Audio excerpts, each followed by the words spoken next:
இன்றைய நாளிலும் கர்த்தருடைய தூதுக்காக ஏசாயா 43ஆம் அதிகாரத்தை நாங்கள் எடுத்துக்கொள்ளுவோம். அதிலே 2வது வசனத்தை தயவு செய்து வாசிங்க. ஏசாயா 43 2வது வசனம்.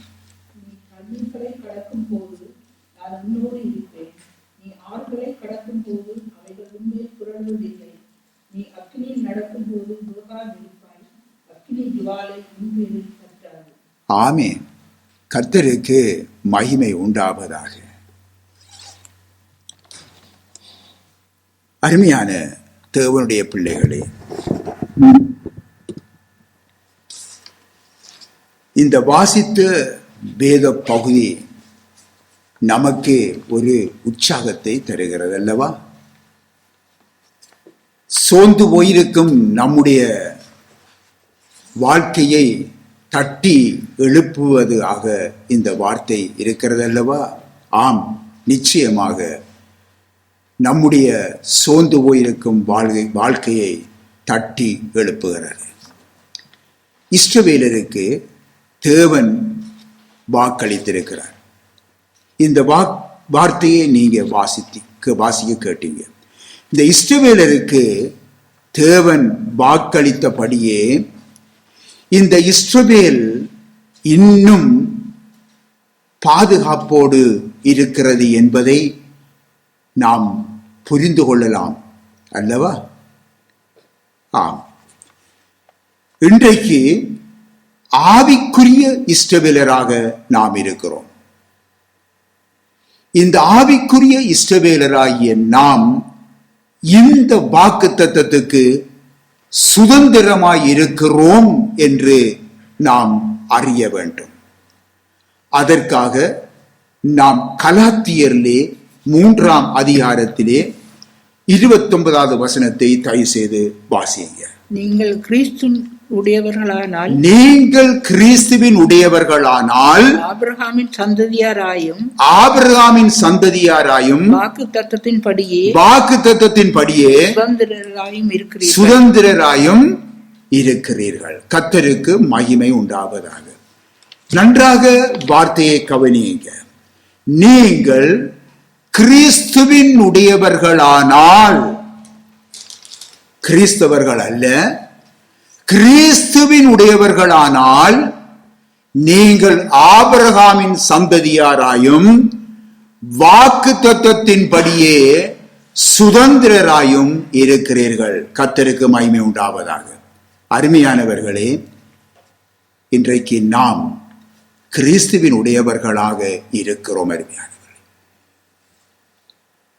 நாம் கிறிஸ்துவின் உடையவர்களாக இருக்கிறோம். ஆகவே இந்த வாக்குத்தத்தத்துக்கு நாங்கள் சுதந்திரவாளிகளாக இருக்கிறோம். சகேயு என்ற ஒரு பாவியின் ரட்சிப்பை குறித்து நாங்கள் வேதத்திலே நாம் அறிந்திருக்கிறோம். அவன் சீக்கிரமாய் ஆண்டவர் இயேசுவை தன் வீட்டிலே ஏற்றுக்கொள்ளுகின்றான். பாருங்கள், யோசித்து பார்த்தோ அல்லது பிறகு பார்ப்போம் என்றோ அல்லது வருஷம் பார்ப்போம், அடுத்த வருஷம் பார்ப்போம், நாளைக்கு பார்ப்போம் என்றோ அல்ல. ஆண்டவர் இயேசு நமக்கு ரட்சிப்பு அளிக்க சீக்கிரமாய் என்று சொல்லி அழைக்கிறார். நாமும் சீக்கிரமாய் ஆண்டவரை நாம் ஏற்றுக்கொள்ள வேண்டும். இந்த சகேயு அதைத்தான் செய்தார். சீக்கிரமாய் நான் இறங்கி வா, நான் வீட்டிலே தங்க வேண்டும் என்றார். அவன் சீக்கிரமாய் இறங்கி வந்து இயேசுவை தன் வீட்டிலே அவன் ஏற்றுக்கொள்ளுகிறான். இப்பொழுது பாருங்க, அப்பொழுது அவன் பாவ அறிக்கை அங்கே செய்கிறான். பின்ன உண்மையாகவே இயேசு நமக்குள்ளே அவரை ஏற்றுக்கொள்ளும் பொழுது நான் பாவி என்ற உணர்வு ஒரு மனிதனுக்கு ஏற்படுகிறது. இந்த சகேயுக்கு அதுதான் ஏற்பட்டது. ஆண்டவர் இயேசு அவனுடைய பாவத்தை குறித்து சுட்டி காட்டவில்லை, எதுவுமே பேசவில்லை. ஆனால் இயேசு அவனுக்குள்ளே வந்த பொழுது அவனுக்குள்ளே பாவ உணர்வு அங்கே வெளிப்படுகிறது. ஆண்டவரே, என் ஆஸ்தியில் பாதியை ஏழைக்கு கொடுக்கிறேன். பார்த்தீங்களா? அவன் பாவ உணர்வு யாருமே அவனுக்கு சொல்லவில்லை, ஆனால் அவனுக்குள்ளே அது உண்டாகிறது. அதன் பிற்பாடு நான் ஒருவனிடத்திலே எதை ஆகிலும் அநியாயமாய் நான் வாங்கினது உண்டானால் நான் அவனுக்கு 4 மடங்கு பணத்தை திருப்பி கொடுக்கிறேன் என்று சொல்லி அங்கே சொல்லி ஒரு பாவியின் மனம் திரும்புதல் அங்கே நடைபெறுவதை பார்க்கிறோம். ஆகவே நம்முடைய வாழ்க்கையிலே, ஒவ்வொரு தேவனுடைய பிள்ளைகளுடைய வாழ்க்கையிலே, ஒவ்வொரு ஊழியக்காரனுடைய வாழ்க்கையிலே இந்த மனம் திரும்புதல் உண்டா? இதைத்தான் நாம் பார்க்க வேண்டும். ஏனென்றால் அந்த அவ்விதமான ஒரு மனம் திரும்புதல் தான் நம்மை கிறிஸ்துவின் உடையவனாக மாற்றுகிறது, கிறிஸ்தவனாக அல்ல. இன்றைக்கு அநேகம் கிறிஸ்தவர்கள் இருக்கிறார்கள், அநேகர் கிறிஸ்தவர்கள். ஆனால் ஆண்டவர் இயேசுவுக்கு கிறிஸ்துவின் உடையவன் தான் தேவையாயிருக்கிறார். பின்ன இந்த பாவ அறிக்கையின் அடிப்படையிலே பாருங்க, ஆண்டவர் இயேசு சொல்லுகிறார் என்ன தெரியுமா? இவன் பாவத்திலே இருந்து மீட்கப்பட்டான் என்று சொல்லுகின்றார். பாவத்திலே இருந்து மீட்கப்பட்டான், இவனும் ஆபிரகாமின் குடும்பத்திலே சேர்க்கப்பட்டு விட்டான் என்று சொல்லி ஆண்டவர் சொல்லுகின்றார். அருமையானவர்களே, நாம் ரட்சிக்கப்பட்டவர்கள், நாம் ஆபிரகாமின் சந்ததி என்று நாம் கூறும் இன்றைக்கு ஒவ்வொருவரும் தங்களையே ஆராய்ந்து பார்ப்பது மிக மிக அவசியம். இது நாம் இப்பொழுதே ஆராய்ந்து பார்க்க வேண்டும். கர்த்தருடைய சபையை இன்றைக்கு கண்காணிக்க பரிசுத்த ஆவியினால் நியமிக்கப்பட்டவர்கள் அவலட்சணமான ஆதாயத்துக்காக கர்த்தருடைய மந்தைகளை மேய்க்கக்கூடாது. அருமையானவர்களே, கண்காணியானவன் அவலட்சணமான ஆதாயத்துக்காக கர்த்தருடைய மந்தைகளை மேய்க்கக்கூடாது.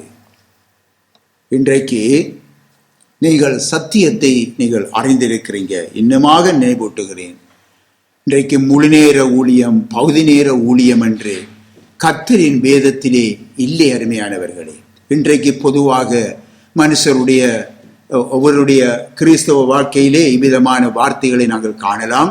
அப்படியான ஒன்றுமே இல்லை, வேதத்தில் இல்லை. இதை நாம் நினைவில் கொள்ள வேண்டும். ஆகவே இது மனுஷரால் உருவாக்கப்பட்ட ஒரு ஏற்பாடுகள், தேவனுடைய வேதத்திலே இல்லை. கர்த்தரின் மந்தைகளை இருமாப்பாய் நாங்கள் ஆளக்கூடாது. அதாவது நாம் ஒரு எஜமானாகவும் மற்றவர்கள் வேலைக்காரராகவும் இன்றைக்கு எண்ணக்கூடாது. அவர்களுக்கு ஒரு பணிவிடைக்காரனாக கண்காணியானவன் இருக்க வேண்டும். பின்ன அவர்கள்தான் மந்தைகளை மேய்க்கிறவன் அவைகளுக்கு ஒரு பணிவிடைக்காரனாக, கர்த்தருடைய மந்தைகளுக்கு ஒரு பணிவிடைக்காரனாக இருக்க வேண்டும். மந்தைக்கு மாதிரியாய் இருக்க வேண்டும். எனக்கு அருமையானவர்களே, தேவனுடைய பிள்ளைகளே, தற்போதைய இலங்கை ஜனாதிபதியை இந்த வேளையிலே நாம் நினைக்கிறோம். அவரை நினைத்து பாருங்கள். அவரும் ஒரு தேவனுடைய ஊழியக்காரன். பைபிள் சொல்லுகிறது. நீங்கள் ரோமரிலே 13ஆம் அதிகாரத்திலே 4வது வசனத்தை நீங்கள் எடுத்து பாருங்கள்.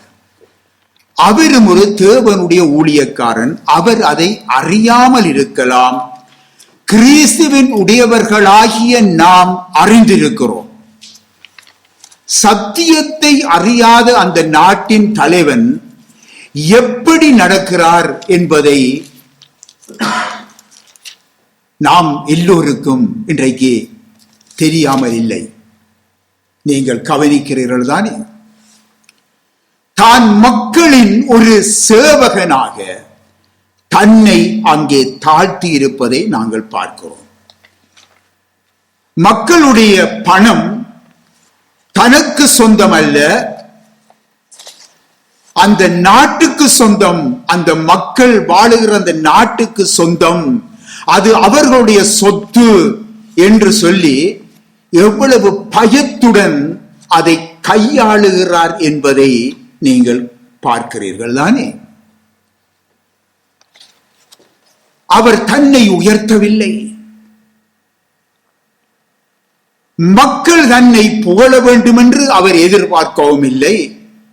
மக்கள் எனக்கு வந்தனம் செய்ய வேண்டும் என்று எதிர்பார்க்கவில்லை. தன்னுடைய எந்த ஒரு காரியத்தையும் குறித்து பெருமையாக பேசிக் கொள்ளவில்லை. ஆடம்பரம் இல்லை, ஆடம்பர வாழ்க்கை இல்லை. தன்னுடைய நாட்டின் மக்களுடன் மக்களுக்காக தன்னை இணைத்துக் கொண்டிருப்பதை நாம் அனைவரும் பார்க்கிறோம்.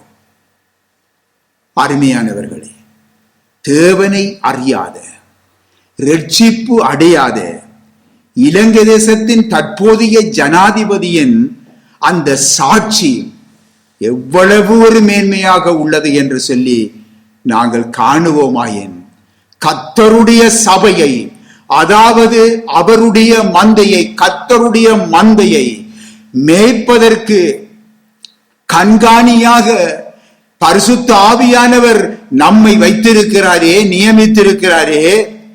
இந்த கண்காணியும் மற்றும் அவருடன் சேர்ந்த உடன் ஊழியரும் எப்படிப்பட்ட ஒரு சாட்சி உடையவர்களாய் காணப்பட வேண்டும் என்பதை ஒரு விசை நீங்கள் சிந்தித்து பாருங்கள். அருமையானவர்களே, இது ஒரு அருமையான உதாரணம். இந்த வேளையிலே உங்களுக்கு நான் சுட்டிக்காட்ட கர்த்தருடைய ஆவியானவர் வழி நடத்தினார். கிறிஸ்துவினுடையவர்கள் ஒவ்வொருவரும் இதை ஆழமாய் சிந்திக்க வேண்டும். அருமையானவர்களே, எபேசியர் 4ஆம் அதிகாரத்திலே 28வது வசனத்தை தயவு செய்து வாசியுங்க. திருடுகிறவன் இனி திருடாமல் குறைச்சல் உள்ளவனுக்கு கொடுக்கத்தக்கதாக தனக்கு உண்டாயிருக்கும்படி தன் கைகளினால் நலமான வேலை செய்து பிரயாசப்பட கடவன். நன்றாக இந்த வசனத்தை நீங்கள் கோடிட்டு நீங்கள் வையுங்க வேதத்தில். எப்படி பாருங்க, திருடுகிறவன் இனி திருடக்கூடாது. பிறகு என்ன செய்ய வேணுமா? குறைச்சல் உள்ளவர்களுக்கு கொடுக்கத்தக்கதாக தனக்கு உண்டாயிருக்கும்படி. குறைச்சல் உள்ளவனுக்கு கொடுப்பதற்கு தனக்கு உண்டாயிருக்கும்படிக்கு தன்னுடைய கைகளினாலே நலமான வேலை செய்து பிரயாசப்பட கடவன். இன்னொருதனுடைய கையினாலே அல்ல, இன்னொருடைய உழைப்பினாலே அல்ல, என்னுடைய கைகளினாலே நான் வேலை செய்து நான் மற்றவர்களுக்கும் நான் ஆசீர்வாதமாய், குறைவுள்ளவனுக்கு நான் கொடுக்கிறவனாய் காணப்பட வேண்டும். அருமையானவர்களே, ஆகவேதான் இந்த சாட்சியின்படி அருமையானவர்களே நாம் ஊழியம் செய்து கொண்டிருப்பதினாலே நானும் துணிந்து உங்கள் முன்னிலையிலே நான் பேசிக் கொண்டிருக்கிறேன். ஏனென்றால் நான் போதிக்கிறவன், நான் என்னுடைய வாழ்க்கை பிரசங்கமாய் இருக்க வேண்டும். அருமையானவர்களே, அதுதான் மிக மிக முக்கியம். ஆகவே இதை உங்கள், அதாவது தன் கைகளினாலே நலமான வேலை செய்து என்பதை நீங்கள் உங்கள் பைபிளிலே அடையாளமிட்டு வையுங்கள். பிரயாசப்பட கடவன், கர்த்தருக்கு மகிமை உண்டாவதாக. அருமையானவர்களே, தேவனுடைய வார்த்தையை கேட்டுக்கொண்டிருக்கும் தேவனுடைய பிள்ளைகளே, உண்மையிலே நீங்கள் ரட்சிக்கப்பட்டவர்களானால் இதுவரை இன்றைக்கு சபையிலே இன்றைக்கு திருடப்பட்ட பணத்தையோ அநியாயமாய் சம்பாதித்த சொத்துக்களையோ என்ன செய்ய வேண்டும்? திருப்பி சபையிலே கொண்டு வந்து கொடுக்க வேண்டும். அருமையானவர்களே, நம்முடைய கர்த்தர் நமக்கு தந்திருக்கிற பிள்ளைகளை குறித்து நான் பெருமைப்படுகின்றேன்.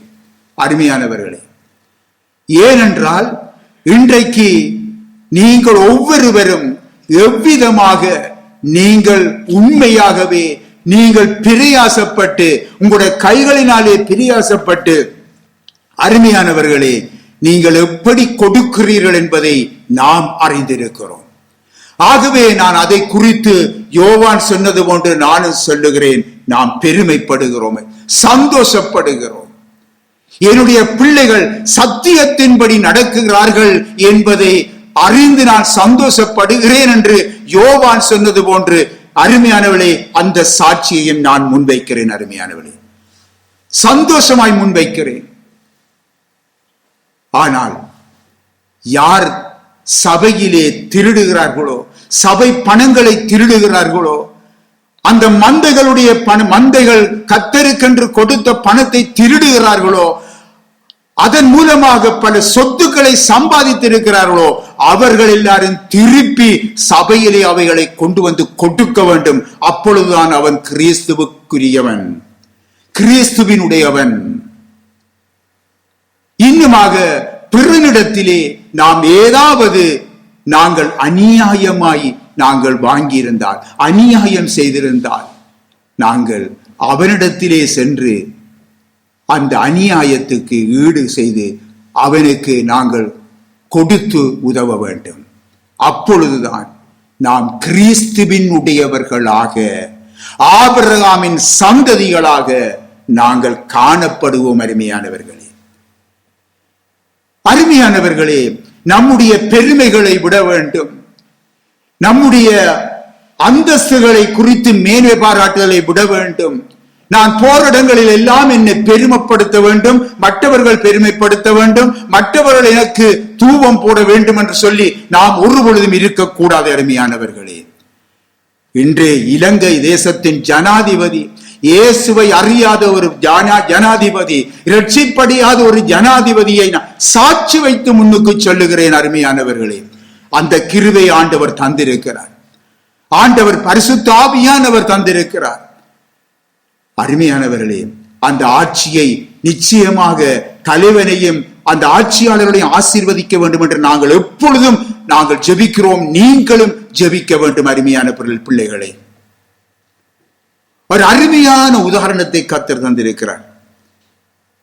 அருமையான கர்த்தருடைய பிள்ளைகளே, இப்படிப்பட்ட சாட்சியுடைய தேவஜனம் நீங்கள் என்பதை உங்கள் கண்காணியாக உங்கள் முன்னின்று நான் கூறுகிறேன். அருமையானவர்களே, அருமையானவர்களே, ஏசாயா 43ஆம் அதிகாரத்திலே 2வது அங்கே வசனத்திலே பாருங்க, வாக்குத்தத்தம் உங்களுக்கும் கிறிஸ்துவினுடைய அனைத்து பிள்ளைகளுக்கும் உரியதாயிருக்கிறது. அருமையானவர்களே, நீங்கள் வாசித்த இந்த வாக்குத்தத்தம் நீங்கள் உங்களுக்கும் இன்னும் அனைத்து கிறிஸ்துவின் உடையவர்களுக்கும் இது உரியது. அருமையானவர்களே, எனக்கு அருமையான பிள்ளைகளே, ஆம், என் தேவனுடைய பிள்ளைகளே, கிறிஸ்துவின் உடையவர்களாகிய உங்களோடு ஆவியானவர் பேசுகிறார். என்ன தெரியுமா?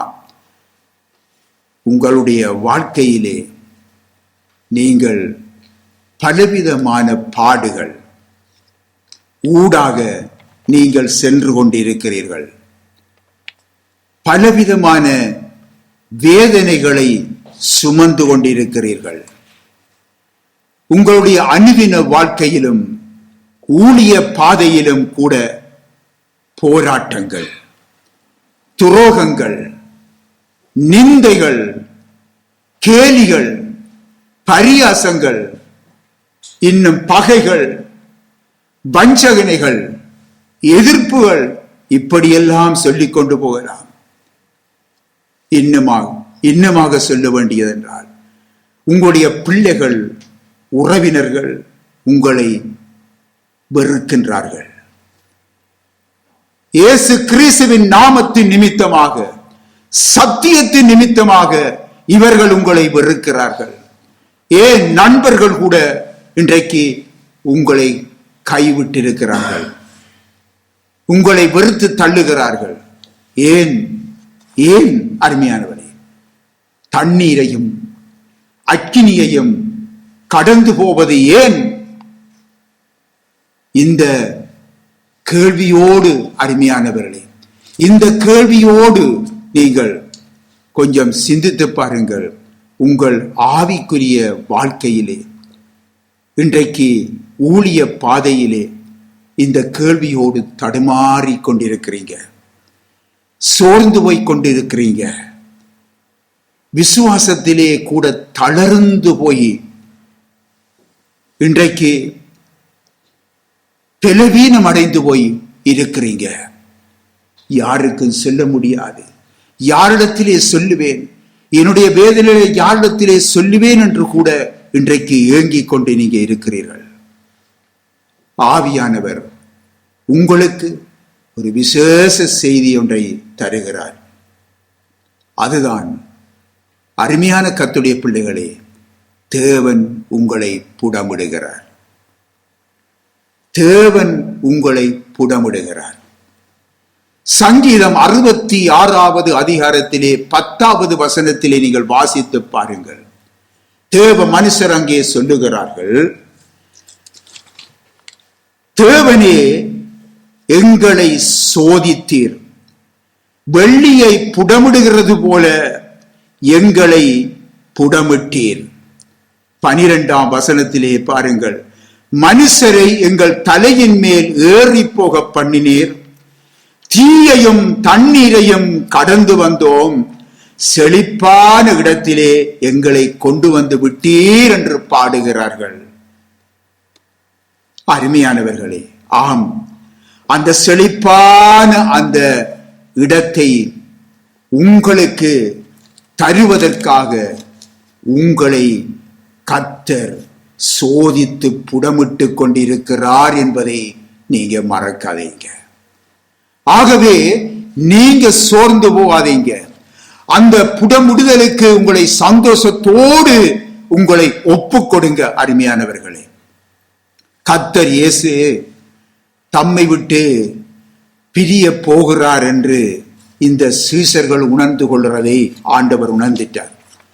தாம் இவர்களை விட்டு பிரிந்து போற நேரம் வந்துட்டது என்று சொல்லி உணர்ந்த பொழுது அவர் தம்முடைய சீஷரின் வேதனையை அவர் அறிகிறார், இருதயத்தின் சோர்வை அறிகிறார். அப்பொழுது அவர் சொல்லுகிறார் என்ன தெரியுமா?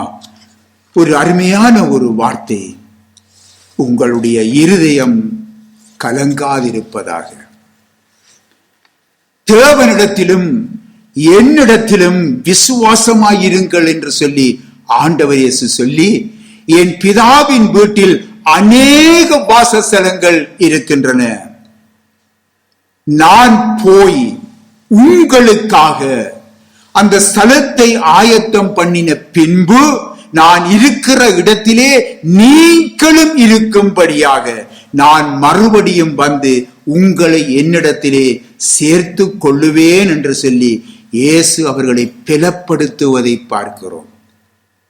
அருமையானவர்களே, ஆம், அந்த செழிப்பான இடத்தை நமக்கு தருவதற்காக நம்மை சோதித்து புடமிடுகிறார். அருமையானவர்களே, ஆகவே சோர்ந்து போகாதீங்க. சங்கீதம் 12:6 தயவு செய்து வாசிங்க. கர்த்தருடைய சொற்கள் மண் குகையில் 7 தரம் உருக்கி புடமிடப்பட்ட வெள்ளிக்கு ஒப்பான சுத்த சொற்களாயிருக்கிறது. ஆமென். கர்த்தருக்கு மகிமை உண்டாவதாக, கர்த்தருக்கு மகிமை உண்டாவதாக. கர்த்தருக்கு ஸ்தோத்திரம். தேவனாகிய கர்த்தர் பரிசுத்தர் அல்லவா? ஆகவே அவருடைய சொற்களும் பரிசுத்தமானது. வெளிப்படுத்தலிலே 3ஆம் அதிகாரத்திலே 20ஆம் வசனத்திலே ஆண்டவர் சொல்லுகிறார், வாசல் படியிலே நின்று கதவை தட்டுகிறேன் என்று சொல்லுகிறார். ஆம், அந்த வாசல் படியிலே நின்று கதவை தட்டும், அதாவது நம்முடைய இருதயத்தின் கதவை தட்டும் அந்த இயேசுவின் சத்தத்தை கேட்டு ஒரு நாள் கதவை திறந்தோம் அல்லவா? சிந்தித்து பாருங்கள், அந்த நாளை சிந்தித்து பாருங்கள். ஒரு நாள் திறந்தோம் அல்லவா? அப்பொழுது அவர் நமக்குள்ளே பிரவேசித்திருக்கிறார். அப்பொழுதே நமக்குள் அவர் பிரவேசித்திருக்கிறார். இன்றும் தேவன் நம்முடைய சரீரமாகிய இந்த ஆலயத்திலே வாசம் பண்ணுகிறார். அந்த ஆலயம் பரிசுத்தமாக இருக்க வேண்டும் அல்லவா? ஆகவே அவர் வாசம் பண்ணுகிறார். ஆகவே அதாவது அவருடைய வார்த்தைகள், அவருடைய சொற்கள் நம்முடைய இருதயத்தை பரிசுத்தப்படுத்தி கொண்டிருக்கிறது அருமையானவர்களே. ஏனென்றால் அவர் இருக்கிற இடம் பரிசுத்த ஆலயம். அவர் 7 தரம் பரிசுத்தமாக்கப்பட்டது அவருடைய வார்த்தைகள் அருமையானவர்களே. பூரணத்தை குறிக்கிறது. 7 தரம் என்பது பூரணத்தை குறிக்கிறது. அருமையானவர்களே, நமக்குள்ளே அன்று நம்முடைய இருதய கதவை திறந்தோம், அவர் வந்து நமக்குள்ளே வாசம் பண்ணினார். இன்றைக்கு என்ன நடைபெறுகிறது? அவருடைய ஆலயமானது பரிசுத்தமாயிருக்க வேண்டும். ஆகவே அவருடைய பரிசுத்த வார்த்தைகளினாலே நம்மை பரிசுத்தப்படுத்தி கொண்டே இருக்கிறார். அருமையானவர்களே, பிரியமான பிள்ளைகளே, நீங்கள் இன்றைக்கு உங்கள் வீட்டில் உள்ள பாத்திரங்களை இன்றைக்கு சுத்தம் செய்ய விரும்பினால் என்ன செய்வீங்க? ஒரு தரம் செய்துவிட்டு மீண்டும் திருப்பி பார்த்துட்டு 2ஆம் தரமும் சுத்தம் செய்வீங்க. அப்படி அல்லவா? சிந்தித்து பாருங்க. ஆனால் இங்கே சொல்லப்பட்டிருக்கிறது, கர்த்தரோ பாத்திரமாகிய நம்மை 7 தரம் கழுவி விடுகிறார். 7 தரம் கழுவி விடுகிறார். கர்த்தருக்கு மகிமை உண்டாவதாக. அவருடைய பரிசுத்தத்துக்கும் மனிதராகிய நம்முடைய பரிசுத்தத்துக்கும் பெரிய வித்தியாசம் இருக்கு அருமையானவர்களே. பெரிய வித்தியாசம் இருக்கு அல்லவா? இன்றைக்கு நாம் தேவனுடைய வீட்டிலே உபயோகமான ஒரு பாத்திரமாக இருக்க வேண்டும் அல்லவா? ஆகவே நாம் ஒவ்வொருவரையும் அவர் சுத்தப்படுத்தி கொண்டே இருக்கிறார் அருமையானவர்களே.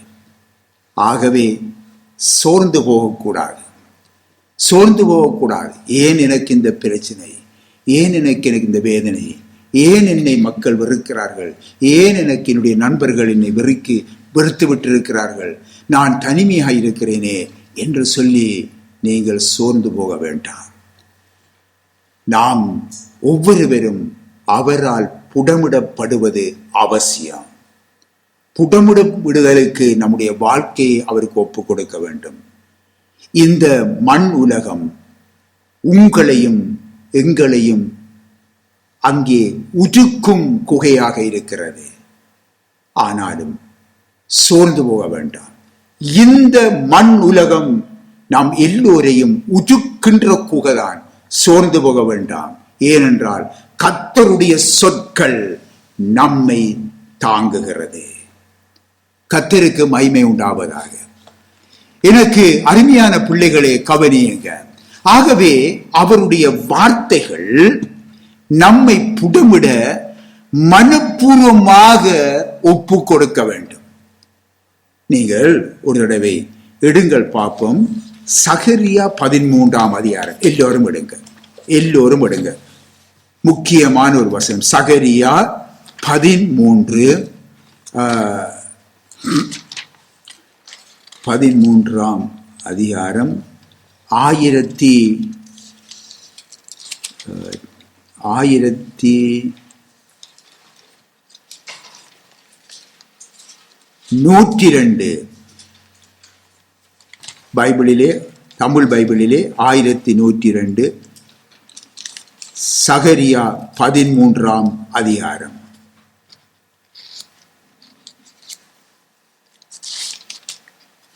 சரி, 13ஆம் அதிகாரத்திலே 9வது வசனத்தை பாருங்க.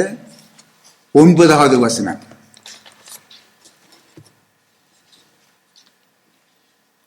சகரியா 13 9வது வசனம். எல்லோரும் சேர்ந்து வாசிப்போமா? எல்லோரும் சேர்ந்து வாசிங்க.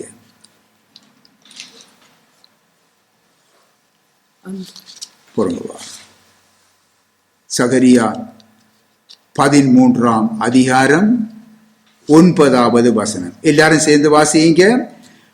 அந்த 3ஆம் பங்கை நான் அக்கினி உட்பட பண்ணி வெள்ளியை உருக்குகிறது போல அவர்களை உருக்கி பொன்னை புடமிடுகிறது போல அவர்களை புடமிடுவேன். அவர்கள் என் நாமத்தை தொழுது கொள்ளுவார்கள். நான் அவர்கள் விண்ணப்பத்தை கேட்பேன். இது என் ஜனம் என்று நான் சொல்லுவேன். கர்த்தர் என் தேவன் என்று அவர்கள் சொல்லுவார்கள். கர்த்தருக்கு மகிமை உண்டாவதாக. அருமையானவர்களே, இதையும் நீங்கள் உங்களுடைய வேதத்திலே அடையாளமிட்டு வையுங்க. அடையாளமிட்டு வையுங்க. அக்கினி போன்ற சூழ்நிலை ஊடாக கிறிஸ்துவினுடையவர்கள் ஏன் கடந்து போகிறார்கள் என்பதற்கு பதில் இங்கே காணப்படுகிறது. அக்கினி போன்ற அந்த சூழ்நிலையில் ஊடாக கிறிஸ்துவினுடையவர்கள் ஏன் கடந்து போகிறார்கள்? இந்த கடைசி நாளிலே தேவன் தமக்கென ஒரு கூட்டத்தை ஆயத்தப்படுத்துகிறார். அருமையானவர்களே, கர்த்தருக்கு மகிமை உண்டாவதாக. இது நாம் பாக்கியம் பெற்ற ஜனம். அருமையானவர்களே, பாக்கியம் பெற்ற ஜனம். வெள்ளியை போல அவர் நம்மை உருக்குகிறார். அருமையானவர்களே, நம் ஒவ்வொருவருடைய ஜீவியம், ஊழிய பாதைகள் அனைத்தும் திரும்ப திரும்ப புடமிடப்படுகிறது. அருமையானவர்களே, ஆனாலும் அக்கினியின் மத்தியிலும் நம்முடைய ஜெபங்களுக்கு கர்த்தர் பதில் தர ஒருபொழுதுமே தாமதமாகிறதில்லை.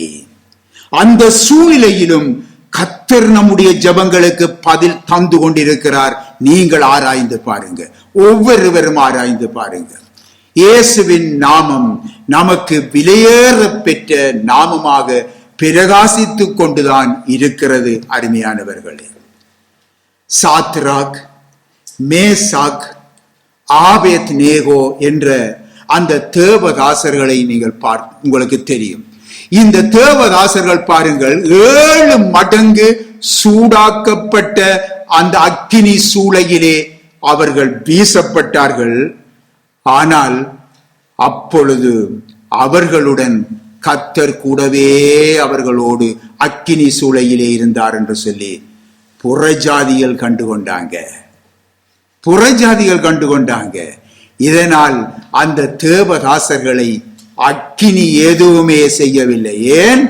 தேவன் அந்த அக்கினி சூளையிலும் அவர்களோடு கூட இருந்தார். ஆகவே அருமையானவர்களே, நீங்கள் நடந்து செல்லும் பாதையிலே, அக்கினி சூளையிலே நீங்கள் நடந்து சென்றாலும் நீங்கள் பயப்பட வேண்டிய அவசியம் இல்லை. ஏனென்றால் அதிலே உங்களை வேகும்படியாக தேவன் விடமாட்டார். ஆண்டவர் இயேசு நம்மோடு கூட அந்த இடத்திலே இருந்து எங்களை பலப்படுத்துவார், பாதுகாப்பார். ஆகவே நீங்கள் அக்கினியில் நடக்கும் போது பயப்படாதீங்க. கர்த்தர் நம்மோடு அவர் இருக்கிறார். அக்கினி ஜுவாலை நம்மை ஒன்றுமே செய்யாது. லூக்கா சுவிசேஷத்திலே நீங்கள் 22ஆம் அதிகாரத்திலே 31, 32 கவனியுங்க. இங்கே பார்க்கிறோம், சாத்தான் பேதுருவையும் மற்ற சீசர்களையும் உபத்திரவ குகைக்குள்ளே கொண்டு செல்ல கர்த்தரிடத்திலே உத்தரவு கேட்கிறான். கேட்கும் பொழுது கர்த்தர் இயேசுவும் அதற்கு அனுமதித்து விட்டார். பின்னாகவே அந்த அனுமதி கொடுத்து விட்டார். ஏன்? அவர்களுடைய விசுவாசம் பலமடைய வேண்டும் என்பதற்காக. பாருங்கள், அவன் கேட்டது எதற்கோ, ஆனால் ஆண்டவரோ அதை தனக்கு சாதகமாக அங்கே பயன்படுத்துகிறார். அவர் பேதுருவிடத்திலே அங்கே சொல்லுகிறார், விசுவாசத்திலே பலமடைய நான் உனக்காக நாம் ஜெபம் செய்து கொண்டே இருக்கிறேன். நீ பலமடைந்த பிற்பாடு நீ மற்றவர்களையும் பலப்படுத்து என்று சொல்லி சொல்லுகின்றார். வாசிப்போம். உபாகமம் 31 அதிகாரம் 8வது வசனத்தை வாசிங்க. இறுதியாக, கர்த்தர் தாமே உனக்கு முன்பாக போகிறவர், அவர் உன்னோடே இருப்பார், அவர் உன்னை விட்டு விலகுவதும் இல்லை, உன்னை கைவிடுவதும் இல்லை, நீ பயப்படவும் கலங்கவும் வேண்டாம். கர்த்தருக்கு மகிமை உண்டாவதாக, கர்த்தருக்கு மகிமை உண்டாவதாக. எல்லோரும் சேர்ந்து ஒரு அருமையான ஒரு பாடல் நினைவுக்கு வருகிறது. பாடுவோமா? தண்ணீரை கடக்கும் போது என்னோடு இருக்கின்றீர், அக்கினி நடக்கும் போது கூடவே வருகின்றீர். மூழ்கி போவதில்லை, நான் எரிந்து போவதில்லை, மூழ்கி போவதில்லை, எரிந்து போவதில்லை. மீண்டுமாக படுவோமா? தண்ணீரை கடக்கும் போது என்னோடு இருக்கின்றீர், அக்கினியில் நடக்கும் போது கூடவே வருகின்றீர். மூழ்கி போவதில்லை, நான் எரிந்து போவதில்லை, மூழ்கி போவதில்லை, நான் எரிந்து போவதில்லை.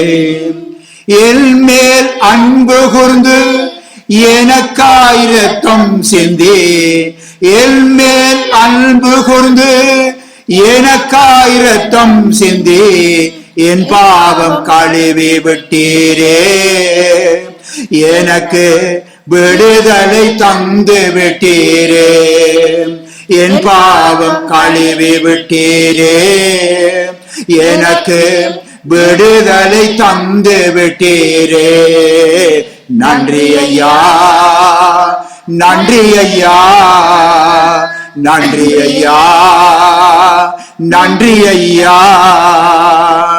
தண்ணீரை கடக்கும் போது என்னோடு இருக்கின்றீர், அக்கினியில் நடக்கும் போது கூடவே வருகின்றீர். மூழ்கி போவதில்லை, நான் எரிந்து போவதில்லை, மூழ்கி போவதில்லை, நான் எரிந்து போவதில்லை.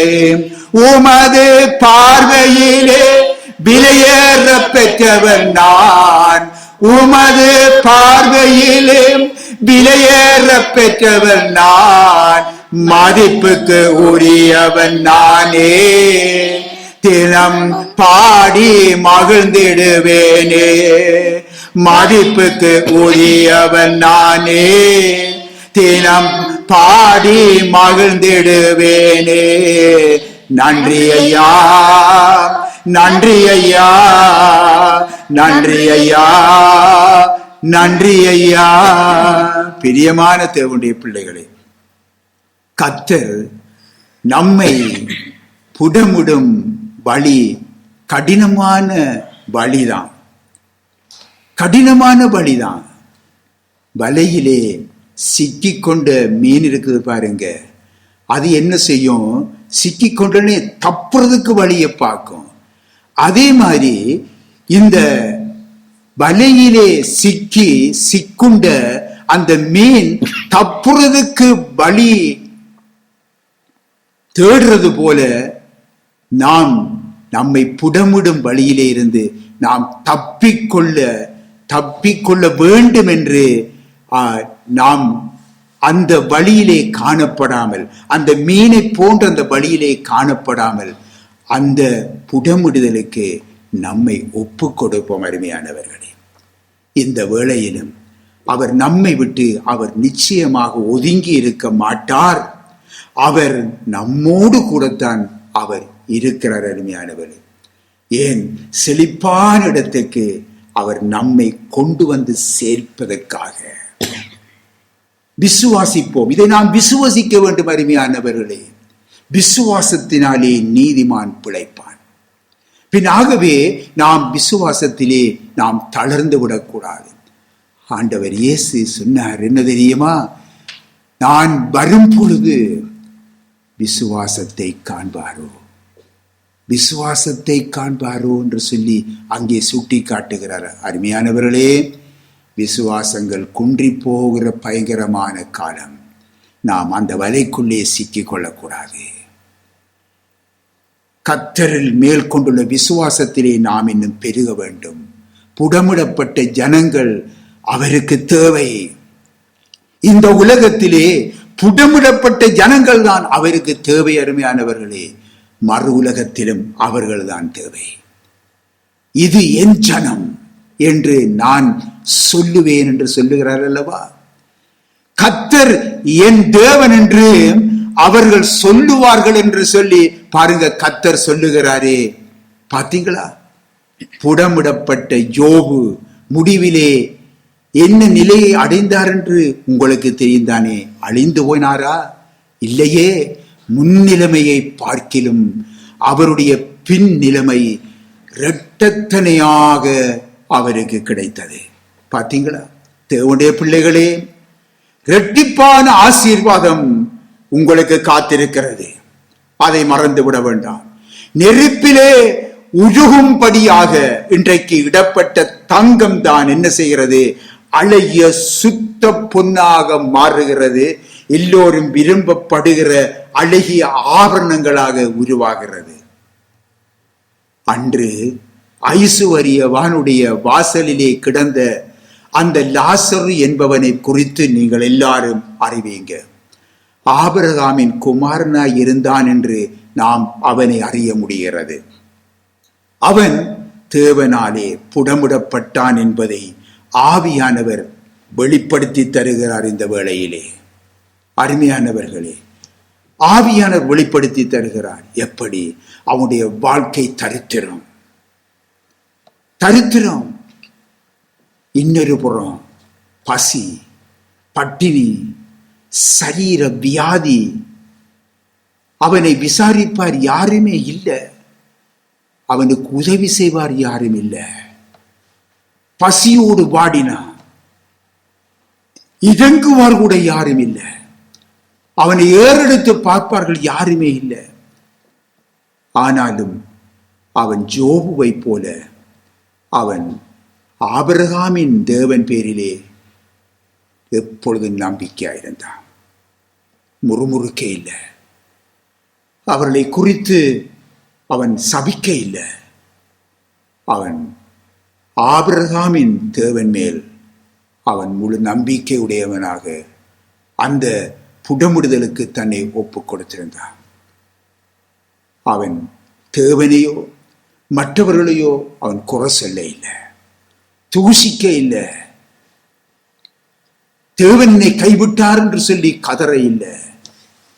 தேவனின் புடமிடுதலுக்கு தன்னை முழுமையாகவே அந்த லாசரு தன்னை ஒப்பு கொடுத்திருந்தான். பாருங்க அருமையான பிள்ளைகளே, வேதம் சொல்லுகிறது, அவன் மரித்த போது கல்லறை கூட அவனுக்கு இல்லை. ஆனால் அவன் தேவனுடைய மார்பிலே நித்திய இளைப்பாறுதலையும் சமாதானத்தையும் அவன் பெற்றுக் கொண்டிருந்தான் என்று சொல்லி பார்க்கிறோம். கர்த்தருக்கு மகிமை உண்டாவதாக. வாலிபனான யோசேப்பு அடிமையாக எகிப்துக்கு அந்நிய தேசத்துக்கு கொண்டு வரப்பட்டான். அவனுடைய கால்களை விலங்கு போட்டு ஒடுக்கினார்கள் என்று அங்கே சங்கீதத்தில் நீங்கள் வாசித்து பாருங்கள். விலங்கு போட்டு ஒடுக்கினார்கள். அவன் பிராணன் இரும்பில் அடைக்கப்பட்டிருந்தது. அருமையானவர்களே, கர்த்தர் சொன்ன வார்த்தை நிறைவேறும் அளவும் அவரது வசனம் அவனை புடமிட்டது என்று சொல்லித்தான் அங்கே கர்த்தரின் வேதம் அங்கே கூறுகிறது.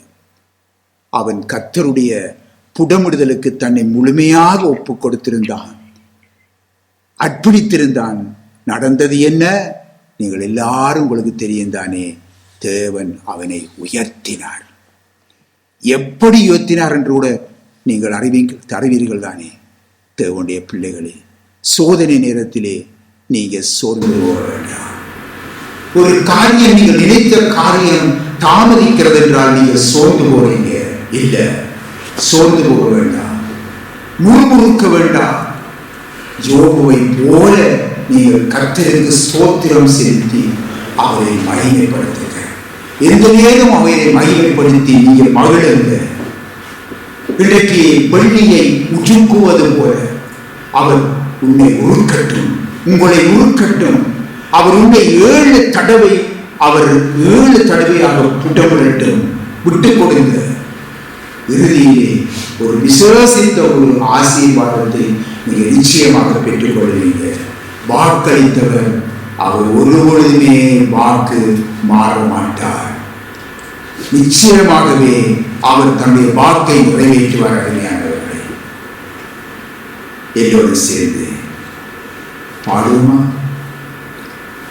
வெள்ளியை புடமிடும் போல என்னை புடமிட்டீர், வெள்ளியை புடமிடும் போல என்னை புடமிட்டீர், அதனால் நான் சுத்தமானேனே. பொன்னாக விளங்கச் செய்தேன், அதனால் நான் சுத்தமானேனே.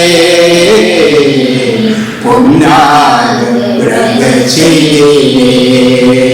உம்மை பாடாத நாட்களும் இல்லையே, உம்மை தேடாத நாட்களும் இல்லையே.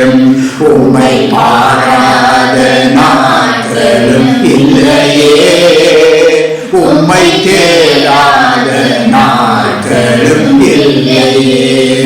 உம்மை அல்லாமல் யாரை நான் நேசிப்பேன், உமக்காக அல்லாமல் யாருக்காக வாழுவேன். உம்மை அல்லாமல் யாரை நான் நேசிப்பேன், உமக்காக அல்லாமல் யாருக்காக வாழுவேன். நம்புங்கப்பா உந்தன் பிள்ளையை, நம்புங்கப்பா உந்தன் பிள்ளையை, நம்புங்கப்பா உந்தன் பிள்ளையை, நம்புங்கப்பா உந்தன் பிள்ளையை. அருமையானவர்களே, கர்த்தருடைய வார்த்தை உங்களுக்குள்ளே வந்திருக்கிறது. அது சுத்தமான சொற்கள், சுத்த சொற்கள், பரிசுத்தமான வார்த்தைகள். அந்த வார்த்தைகள் உங்களை இப்பொழுது பரிசுத்தமாக்கிக் கொண்டே இருக்கிறது. ஒப்புக்கொள்ளுங்க. கர்த்தருக்கு மகிமை உண்டாவதாக. கர்த்தர் உங்களை ஆசீர்வதிப்பாராக. ஆமென்.